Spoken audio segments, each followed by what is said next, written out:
Nako, eto na mga kababayan na delikado to. OMG, nakakatakot to. Malaking gulo to. Maghanda na. Nako, yan po ang ating alamin sa video ito mga karbi natin.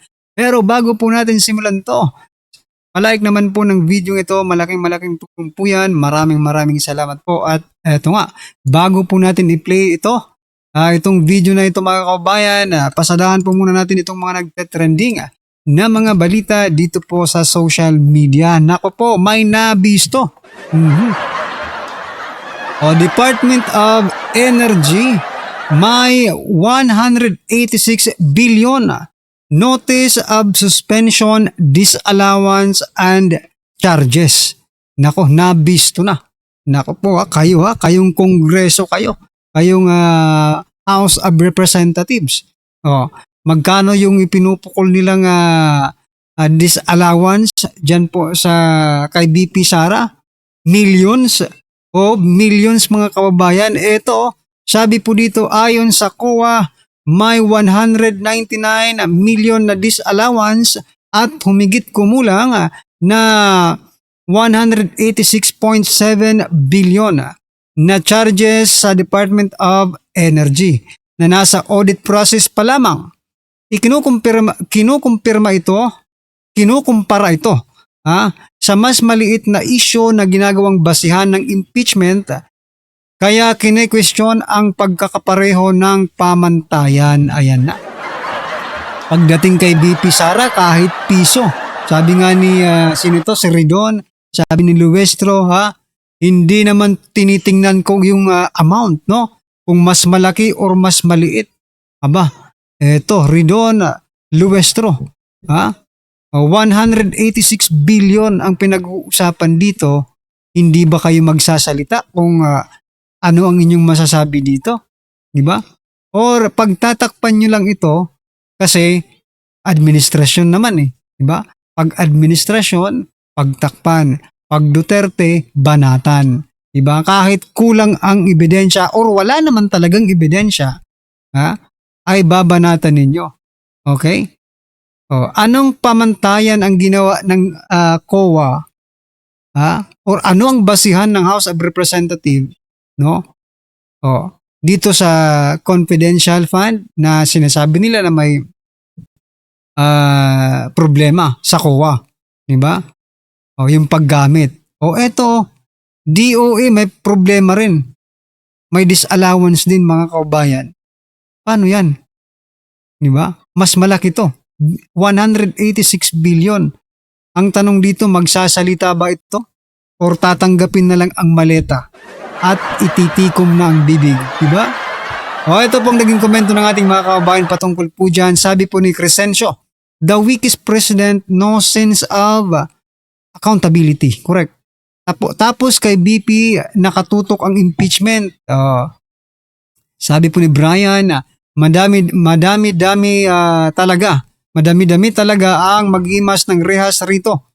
Pag nagkataon sa 2028, yan pa naman ang inaabangan ng taong bayan na aksyon na gagawin ng next administration. Correct. Sister Garin, dingbak siya. Dingbak siya. From Congress to the rescue. Nabubulol na tayo sa... Sabi po dito, 120... sabi po ni Arwin Ramos, maingay sila sa 125 million ni BP Sara, pero yung billion tahimik sila. Nasaan na kaya ang hustisya sa Pilipinas? Nasa maleta po. Nasa maleta ang hustisya. Dito po sa Pilipinas. Alright. Ano po ang inyong opinion dyan mga kababayan? Just comment down below. At eto, bago po natin i-play yung video, pasadahan po muna natin itong si Senator Ping Lacson.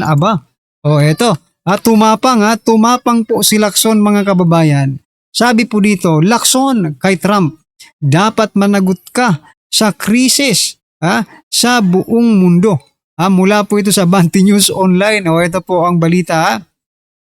Dahil sa pumalyang pagsusuporta sa dahil sa pumalyang pagpopostura ni United States President Donald Trump, nahaharap sa krisis ang Pilipinas at halos buong bahagi ng mundo. Ito ang sinabi ni Senate President Pro Tempore Ping Lacson. Kaya't dapat umanong managot si Trump sa kanyang mga aksyon. Hindi lamang sa buong mundo kundi pati sa sarili niyang bansa na ang Estados Unidos. Ayan Alam nyo, ang hirap sa ating mga Pilipino, no? Eto hindi naman sa pero talagang ugali na siguro talaga ng Pilipino to eh. Ugali na ng Pilipino nang nakikialam, no? Sa iba. Sabi nga may nabasa ako, control the things that you can control, no? Focus on the things that you can control, no? Huwag yung hindi mo nakokontrol. Hayaan mo hindi mo nakokontrol. Kontrolado ba natin ng US? Baka tayo pa ang kontrolado ng US. Diba? Kung sasabihin mo lang yan para sabihin mo lang na makasabi ka lang, diba? May masabi ka lang, huwag mo nang sabihin. Baka mamaya tupakin pa si Trump, pati tayo madamay. Diba? Pero isa lang ang masasabi ko dito kay Lacson bukod sa sinabi ko kanina. Grabe no? Gusto niyang papanagutin si Trump pero yung mga sa flood control scam wala naman siyang napanagot. Diba? Makikialam ka sa US pero sa sarili mong bansa wala. Diba? Hindi mo mapanagot yung mga big fish. Trump is a very very big fish. Kung sa lahat, balyena si Trump, di ba? Kung may mas malaki pa sa balyena, yun na si Trump, di ba? Dito nga sa atin, mga kaubayan, mga dilis lang ang pinaglalalambat. Kung ito ang 18K, no? Itong mga magigiting nating mga testigo, mga kaubayan, hindi ninyo pinagbibigyan ng pansin. Si Trump tuloy, pupunta kayo kay Trump para malihis po ang usapin natin sa flood control. Diba? Huwag naman. Pag-usapan natin ang flood control. Kasi pera po yan ng taong bayan. Alright? Ito pong naging komento ng ating mga kababayan patungkol dyan. Sabi po dito, legit. Senator ba yan? Ayan. Tama po. Sabi po ni Jimmy, tama daw. Tama na kung tama. Pero unahin natin ang Pilipinas. Diba? Mag-focus ka na lang sa flood control. Ayun, sabi po ni Mariette. Sabi po ni Viviana, pati si Trump, pakialaman ni Pinkies. Oo nga Sige nga, kasuhan mo, Pinky. Ayan na. Dalhin niyo sa ICC. Si Trump. Kayo pong mga bansa, tulad ng Pilipinas, tulad ni Lacson, di ba, na gustong papanagutin si Trump, dalhin niyo sa ICC. Oo. Kasi, posible rin niya maging maging EJK. Pag wala ng pag wala ng petrolyo, baka marami pong matsugi. Di ba? Baka lang naman. Posibleng dalhin nyo sa ICC si Trump kung kaya nyo. Di ba? Baka gawin tayong yung pinadinampot yung presidente. Hindi naman siya natatakot. Tinatakot natin ang ating mga kaubayan, no? Pero talagang malakas din ang Amerika no? Biruin mo, dinampot nga yung saan yun? Sa Venezuela. Dinampot. Gusto nyo bang damputin din si PBBM? Kayo lang pong bahala. It is good for the Filipino. Ewan ko lang sa inyo, di ba? Anyway, eto na mga kaubayan, pasadahan na po natin. Ano pala ang inyong opinion patungkol po dito, Lacson? Just comment down below at eto, pasadahan na po natin ang video ito. Pasok. Eto dapat ang gawin ni Bongbong Marcos. Kasi nalili siya, yung speech niya ang haba-haba. Pero hindi yun ang kailangan ng taong bayan. Mamaya, pagbulan pa ng korupsyon yun. Pero ito ang dapat. Fixed tax ay pinapataw sa bawat litro ng fuel. Bukod pa rito, ang 12% VAT na pinapataw sa fuel at karamihan ng produkto at serbisyo.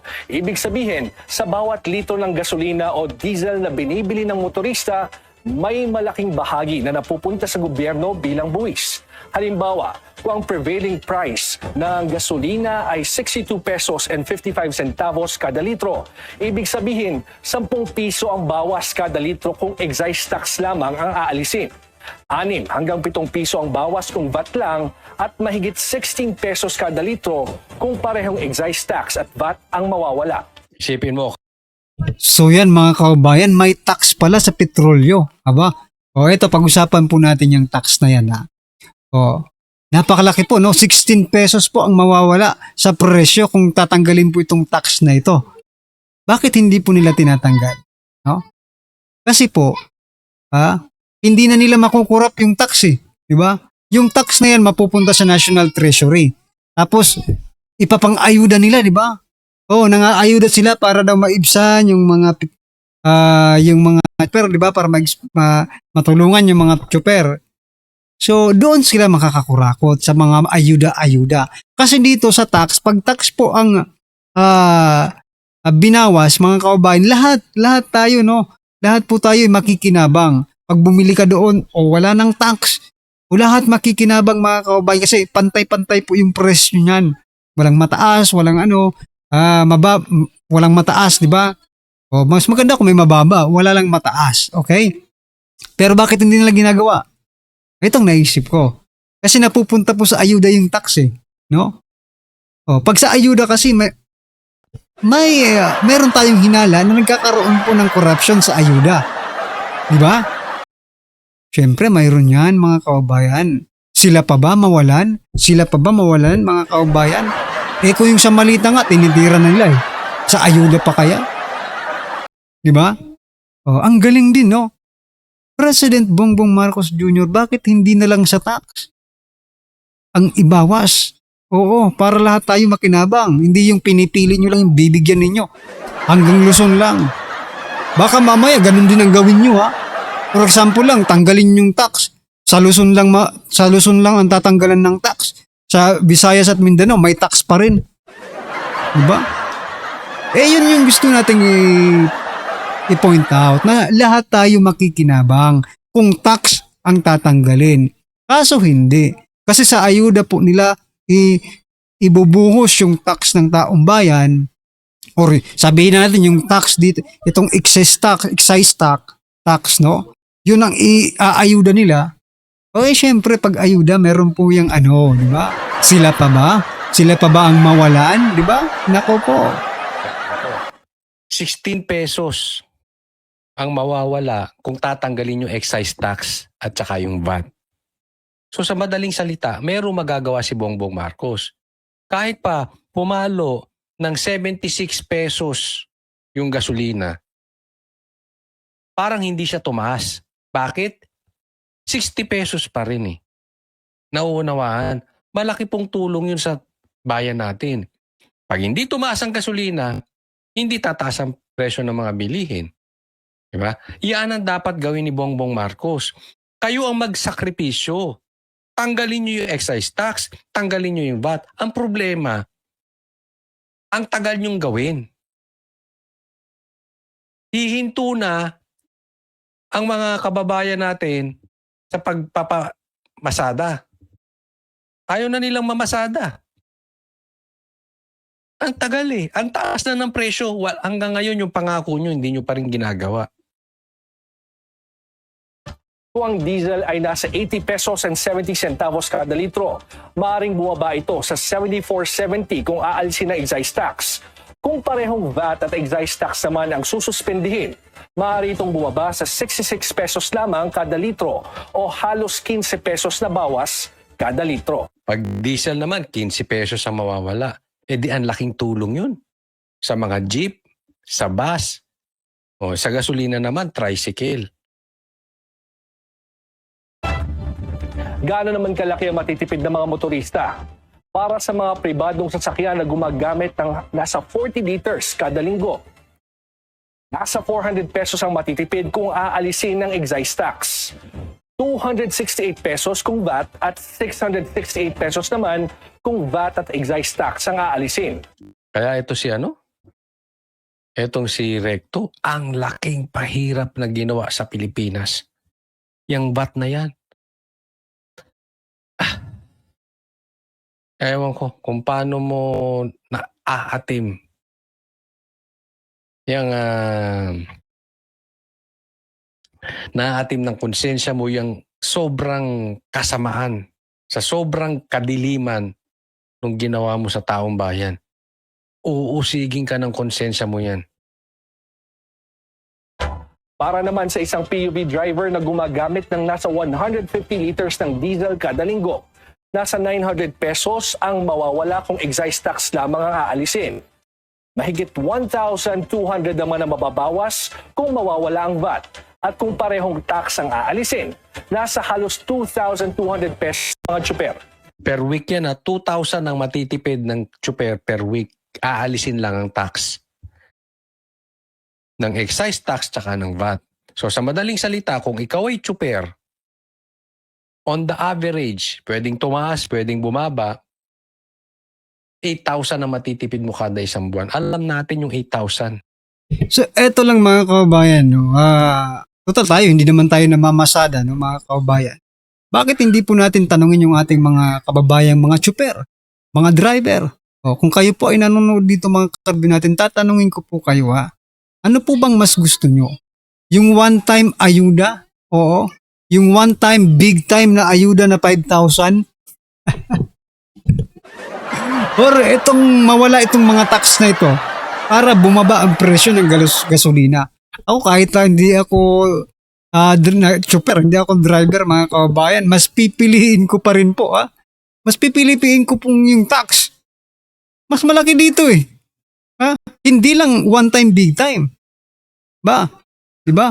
Hanggat mataas ang presyo ng gasolina, for example lang, makikinabang sila.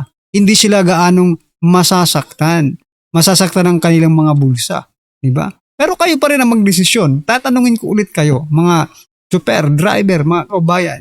Kung nanonood po kayo dito, ano po ang best pipiliin nyo? Yung one time, big time na ayuda? Or dito po, alisin po itong mga tax na ito. Just comment down below mga karabinada yan. Ano man po ang inyong opinion, ayan. Huwag pong kalimutang i-like at i-share na rin po ang balitang ito mga kabayan. Maraming salamat po.